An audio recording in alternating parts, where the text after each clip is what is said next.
Hello friends, myself Rasika Pagaria from Araham Junior College. We have started with our second chapter, that is European colonism.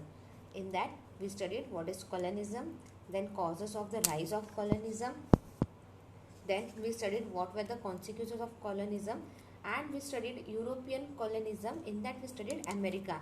Like we know that America had been conquered by Spain, especially the North America. South America was in the hand of Spain. Spain tried to establish control over this American countries.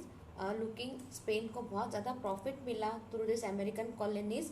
Like this American colonies had gold mines, silver mines, and apart they used agriculture also. Looking how Spain has grown wealthier, other European countries and Europeans started establishing their colonies in North America.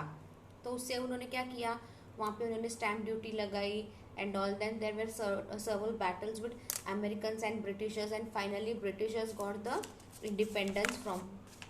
Finally the American got the independence. Now we will be looking towards the Australia and New Zealand. In the 18th century, the first colony of the prisoner departed from England was established in Australia. अभी first colony जो बनी थी, prisoners जो भी थे उनको England से निकाल के उनको ऑस्ट्रेलिया भेजा गया था और वहाँ पे ब्रिटिशर्स ने अपनी कॉलोनी बनाई थी. Later in the 19th century other regions in Australia were colonised. फिर अलग अलग रीजन में भी अलग अलग एरियाज कैप्चर किए ऑस्ट्रेलिया के और वहाँ पे भी ब्रिटिशर्स ने अपनी कॉलोनी बनाई. The Britishers also establish the colony in the island of Tasmania and New Zealand. New Zealand में और टम्पेनिया में ब्रिटिशर्स ने अपनी कॉलोनी स्लोली एस्टेब्लिश की. In the year 1900 the island of Tasmania was included and the Republic of Australia was created as an integral nation of the British Empire. अभी in the year 1900 में क्या हुआ, एक island था Tasmania नाम का, वो उन्होंने क्या किया, ऑस्ट्रेलिया में इंक्लूड कर दिया और ऑस्ट्रेलिया का जो मेन पार्ट था वहाँ से ब्रिटिश ने अपना एम्पायर शुरू कर दिया. अब bicameral parliament was establish. Bicameral parliament was establish मतलब ऑस्ट्रेलिया का सारा गवर्नमेंट वगैरह सब रहेगा, प्लस उसमें ब्रिटिशर्स भी रहेंगे और दोनों मिलके रूल करेंगे ऑस्ट्रेलिया.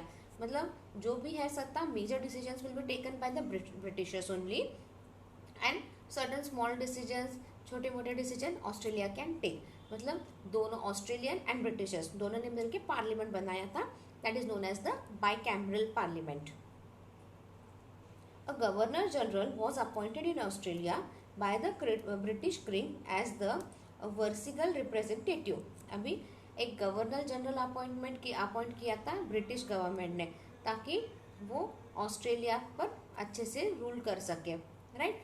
गवर्नमेंट जनरल का क्या काम था कि कंट्री में मेजर प्रॉब्लम क्या हो रही है, सब कुछ अच्छे से हो रहा है या नहीं, वो सब देख के ही was suppose to report to the British government. मतलब British government can capture more colonies, can pay more attention to other colonies. इसलिए वो क्या करते थे, हर जगह हर कॉलोनी में गवर्नर जनरल अपॉइंट करते थे, so that he can look after that and he could report it to the British.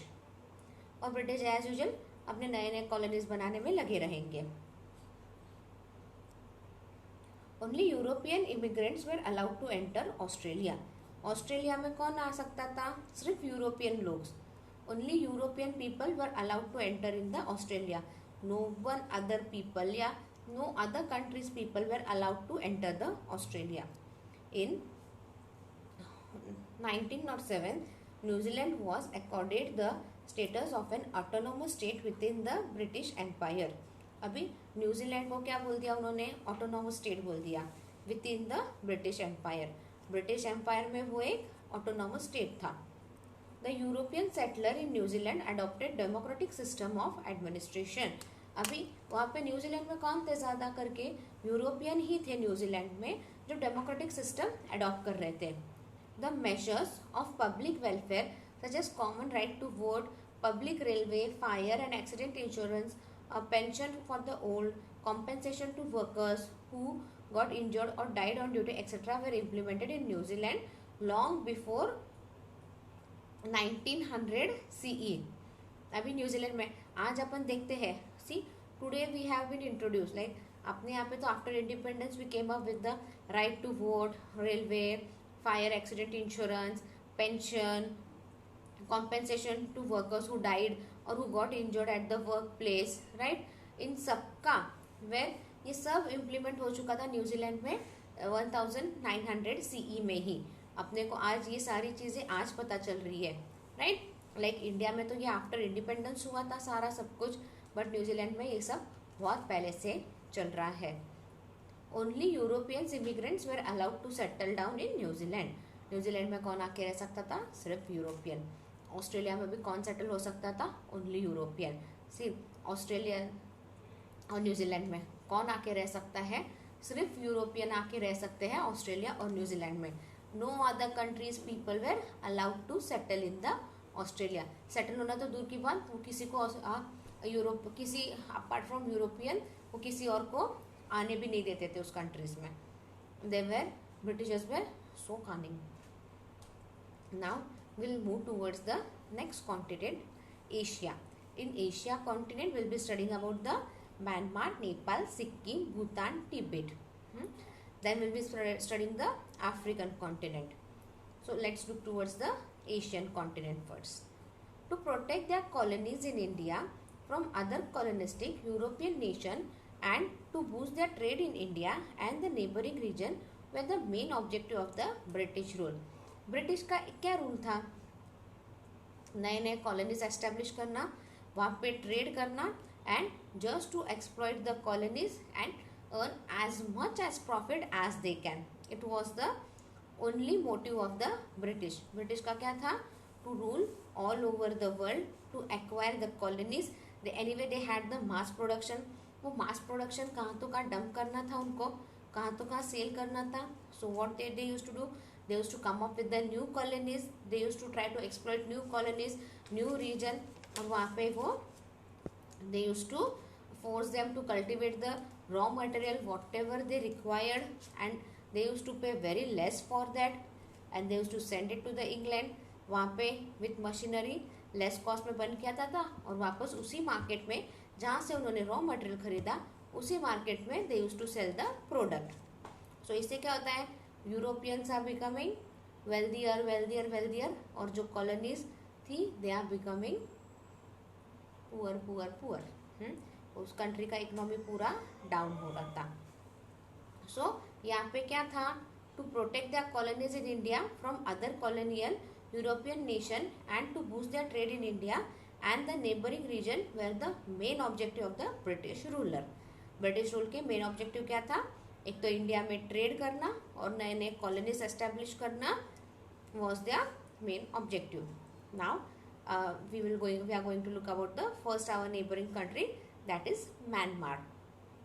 Myanmar is India's neighbouring country on its north east boundary. North east boundary पे अपना ये एक country है, neighbour country है.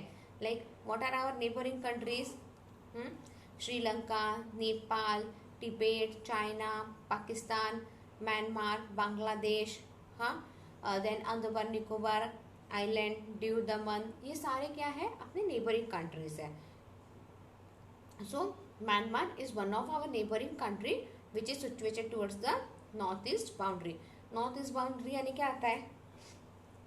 सिक्किम मालूम है? सिक्किम, नागालैंड, नेपाल, ये उस तरफ आता है Myanmar. Earlier it was known as Brahmadesh, मतलब बर्मा. पहले म्यांमार का नाम था Brahmadesh, in short Burma. The British wanted to establish their control in the Burma because it was rich in natural wealth and was also a potential market. British को वहाँ पे Myanmar में control चाहिए था. क्यों चाहिए था?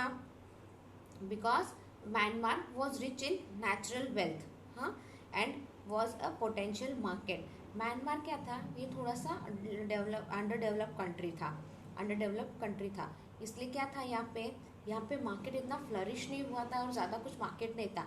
तो ब्रिटिश क्या चाहते थे, to have control over the Myanmar so that they can control over the market.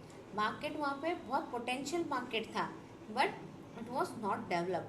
अगर ब्रिटिश म्यांमार पे कंट्रोल करेगी तो ब्रिटिश अपने हिसाब से म्यांमार डेवलप करेगी, वहाँ का मार्केट डेवलप करेगी। मार्केट डेवलप हो गया तो क्या है, इससे क्या है, ब्रिटिशर्स को प्रॉफिट ज़्यादा मिलेगा। And anyway Myanmar was a rich in natural wealth, तो it attracted the Britishers. The royal dynasty of Myanmar had successfully consolidated the country under their rule। अभी डायनेस्टी था वहाँ पे, मतलब किंग का रूल था और उसने प्रॉपर अच्छे से कंट्रोल किया था। इट ऑल्सो कॉन्कर्ड मणिपुर इन 1813, और उसने मणिपुर भी, मणिपुर म्यांमार के पास ही मणिपुर है और उधर के राजा ने वो मणिपुर भी कॉन्कर कर लिया था। In 1822 they attacked Assam. अभी आसाम पे भी उन्होंने अटैक कर लिया था। The British were alerted by the Burmese attack. अब ब्रिटिशर्स को मालूम था ये बर्मीज, बर्मा, ये म्यांमार या बर्मादेशीज, they are going to attack now. Hence lord Amherst the government general of India declared war against Myanmar. अब म्यांमार का किंग वहाँ पे क्या कर रहा था, उसके आजू बाजू के जो नेशंस थे लाइक मणिपुर, आसाम, ये सारा अटैक कर रहा था यहाँ पे। अब पता था वो धीरे धीरे इंडिया में भी आएगा या फिर आजू बाजू ये करेगा। तो ब्रिटिश गवर्नमेंट जनरल ने क्या किया, लॉर्ड एमहर्स्ट ने, the governor general of India, he declared war against the Myanmar. The war continued for 2 years।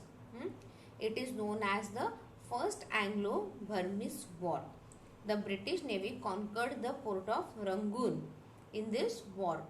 The port of Rangoon, see आज ये पोर्ट ऑफ रंगून सब बहुत डेवलप कर रहे हैं अपन, क्यों, because it is more suitable for our naval trade, navy trade के लिए, लाइक इम्पोर्ट एक्सपोर्ट पर नेवी के लिए ये बहुत गुड पोर्ट है। तो रंगून आज भी अपन पोर्ट डेवलप कर रहे हैं and it is a good port actually. तो वो वॉर चला था ब्रिटिशर्स में और बर्मास में, और वो war it continued for 2 years। That war continued for 2 years and in that war the British conquered the port of Rangoon. It ended with a treaty between the British and Burmese king। अब war कभी ना कभी कैसे ना कैसे तो ख़त्म होना ही है। तो वॉर एंड कैसे हुआ, it ended with the treaty between the Britishers and the Burmese king. हाँ, Manipur was return to the British. अब मणिपुर पहले ब्रिटिश के अंडर था, तो ट्रीटी के अंदर था कि बाबा मणिपुर जो बर्मीज ने कॉन्कर किया है, it should be return to the Britishers. The coastal region, the forest and mines there came under the British control. अब मणिपुर में भी क्या था, मणिपुर में भी बहुत सारे फॉरेस्ट थे, माइंस थे। एनीवे डायरेक्टली और indirectly it went to the British rule, क्योंकि मणिपुरी अगर ब्रिटिश को सरेंडर कर दिया है बर्मा के किंग ने, तो फॉरेस्ट, माइंस सब क्या हो गए, ब्रिटिशर्स के अंडर आ गए। The British collected a large sum as compensation against military expenditure from Myanmar। अब ब्रिटिशर्स ने क्या किया, वॉर में जो भी उनका लॉस हुआ है, फाइनेंशियली लॉस जो भी हुआ है, सब उन्होंने सारा, they collected a huge compensation. Compensation यानी तुमको हमारे साथ, if you don't want to fight with us, Britishers said to Myanmar king कि अगर if you don't want to fight with us, if you don't want a war with us, then give us the compensation, Manipur हमको वापस दे दो and all. तो king के पास अभी इतना ताकत तो था नहीं कि म्यांमार के किंग के पास, he was not so strong now कि ब्रिटिशर्स के साथ लड़ सके। Finally he had to sign that treaty, और उस ट्रीटी में जो भी लिखा था he had to agree. First क्या था, मणिपुर वापस दे दो, मणिपुर गया तो फॉरेस्ट, माइंस सब ब्रिटिशर्स के पास चले गए। Second, the Myanmar king had to pay a huge compensation. हाँ, फिर they also appointed their resident in was also known as आवाज, the capital of Myanmar at that time. The second Anglo Burma war was fought during lord Dalhousie's tenure. फिर ये तो first war हो गया Myanmar का, Myanmar और Britishers का। फिर वापस सेकेंड वॉर भी हुआ। The second Anglo Burmese war was fought between during lord Dalhousie's tenure. ये डलहौजी इन हिस्ट्री अपन ने लाइक 10th में वगैरह हिस्ट्री में लॉर्ड डलहौजी के बारे में अपन ने बहुत कुछ पढ़ा था। तो यहाँ पे भी डलहौजी के टाइम पे when Dalhousie was the governor general of India, उस वक्त भी सेकेंड एंग्लो बर्मिस वॉर हुआ था। Two British individual staying in Burma were asked to pay a fine by the Burmese administration. अभी दो ब्रिटिशर्स रहते थे बर्मास में, उनको फाइन पे करने के लिए बोला बर्मिस के एडमिनिस्ट्रेशन ने।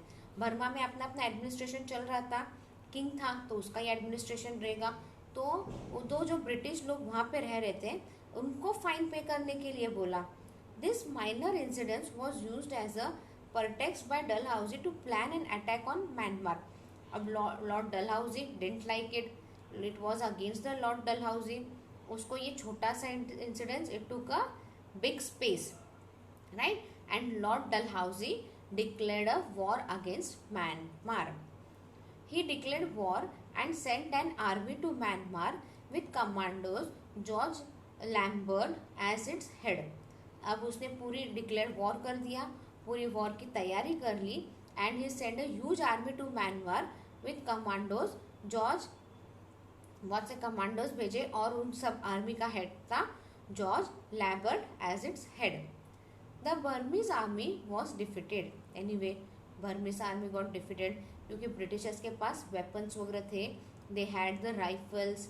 आपने वो सुना होगा वो राइफल्स का उनको निकालने के लिए वो सामने का to shoot that it was made of सब पिग स्किन और काउ स्किन। और उस वक्त काउ को ये लोग we used to worship as a god, तो Indians were against it but we were forced to use that. तो it had all the modern weapons and everything and the army of the Britishers was well developed. Anyway it was dead sure कि Burma's will be defeated, and finally वही हुआ, the Burma's army was defeated. The city of Rangoon, Pegu and Prome were captured by the British. अभी the cities of Rangoon, Pegu and Prome ये सारे Britishers के पास वापस चले गए। This region was merged in the British empire. और जो पहले सब म्यांमार के पास था, एनीवे रंगून का पोर्ट पे वगैरह कैप्चर पूरा ब्रिटिशर्स का था, as we have seen Britishers they captured the port of Rangoon, we have seen in the first war. अब क्या हो गया, Rangoon city, Pegu and Prome ये सिटी, ये जो मेजर सिटीज थे ये भी कैप्चर कर लिए ब्रिटिशर्स ने। And not only they captured it, they included in the British empire. उन्होंने बोल दिया कि आज से ये सारे ब्रिटिश एम्पायर में आ जाएंगे, मतलब it will be completely controlled by the Britishers. With this victory the British influence in the coastal reason of Myanmar was firmly established. अब 3 मेजर सिटीज ही चले गए म्यांमार के। तो क्या हुआ, Britishers entered the Myanmar, enter हो गया and they started firmly controlling the Myanmar. मतलब म्यांमार पे वो पूरा कंट्रोल करने के लिए तैयार हो गए थे, and they started slowly controlling the Myanmar. We know कि वहाँ पे किंग है, बट किंग को उन्होंने इम्पोर्टेंस नहीं दिया, and they started controlling the Myanmar. The British army fighting this war was comprised of Indian soldier. अब ब्रिटिश आर्मी थी तो उसमें एज यूजुअल इंडियन सोल्जर्स ही रहेंगे, राइट, अपने इंडियन सोल्जर ही थे ना वो। इनफैक्ट ब्रिटिशर्स जब वॉर पे, when the England had a war, first world war, second world war, बहुत से Indian soldiers were forced to go for the war, and उस वक्त इंडियन सोल्जर के पास भी Indian didn't had any other option, and we went for the war.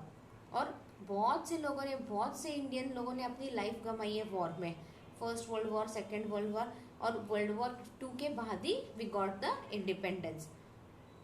The British army fighting with the war was comprised of the Indian soldier. Not only that, the expenditure of this war was were borne by the Indians.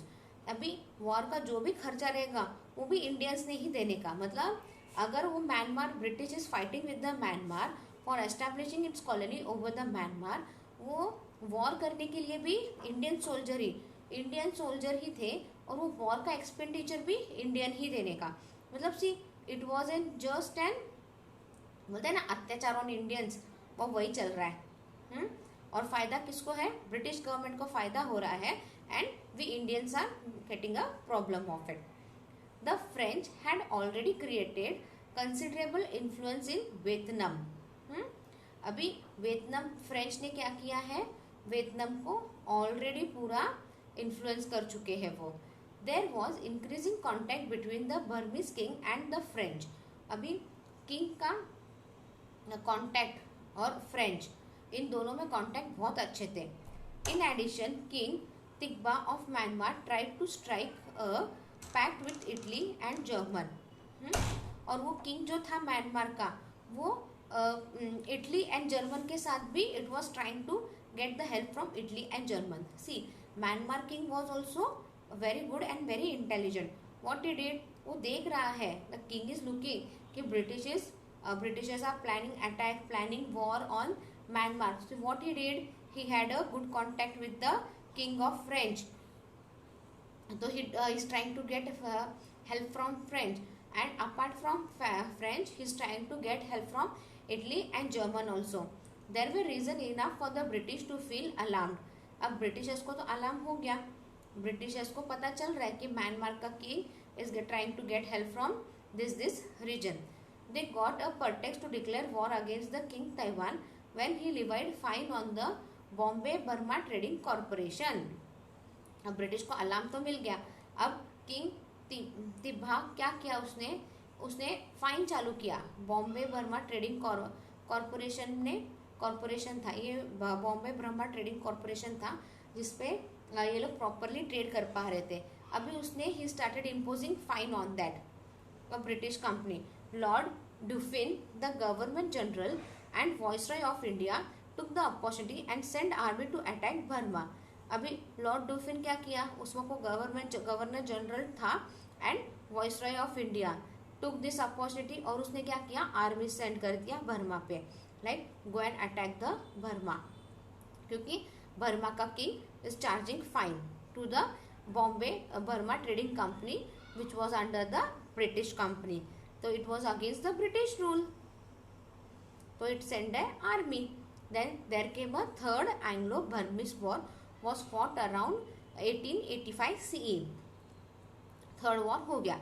The king Taiba surrendered and the entire region of North Myanmar became an integral part of the British Empire. अब क्या हो गया यहाँ पे, अब ये king Taiba क्या हो गया, उसको फाइनली सरेंडर करना पड़ा. But see, he fought for Myanmar 3 times. He had 3 बार उसका war, 3 times he fought with the British empire. That in the first war what he had, उसका रंगून का जो पोर्ट था वो ब्रिटिश के पास चला गया and he had to paid the huge compensation. Second war में क्या हुआ, लॉर्ड डलहौजी के टाइम पे सेकेंड वॉर हुआ. In that he defeated and he lost the 3 major cities, that was the Rangoon, Pegu and Promi. He lost the 3 major cities. And in the third war में क्या हुआ, third war में he finally got defeated and the entire North Myanmar, जो सिर्फ उसके पास north Myanmar बचा था king के पास, it went under the British rule. Finally he had to surrender. In 1935 an act was passed to separate Myanmar from Indian territory. फिर 1935 में क्या हुआ, एक एक्ट पास हुआ जिसके अंदर इट वॉज सेड दैट कि बाबा India won't be a part of Myanmar, like separate Myanmar बनाओ फ्रॉम इंडियन टेरिटरी से. Act was pass to separate Myanmar from Indian territory. Myanmar was inspired by the Indian freedom struggle and gained independence in 1948. Myanmar को एक अलग territory बना दी. But India में क्या चल रहा था उस वक्त, India was trying to get the independence. It was coming with certain wars, non cooperation movement वगैरह सब चालू था इंडिया में. Boycott the foreign goods, India में सब मूवमेंट्स ये सब चालू थे. एनीवे ब्रिटिशर्स का स्लोली इंडिया पर से रूल कम हो रहा था and this was the motivation for the Myanmar. Myanmar अलग हो चुका है इंडिया से, तो इंडिया जब फ्रीडम के लिए स्ट्रगल कर रही है, even Myanmar got inspired and what Myanmar did, even Myanmar started trying to gain the independence from the British rule. Finally, Myanmar also got the freedom from the British rule in 1948. We got freedom in 1947, and after that it got motivated, Myanmar got motivated, and Myanmar got independence in 1948. In next lecture, we'll be studying the next countries. Thank you.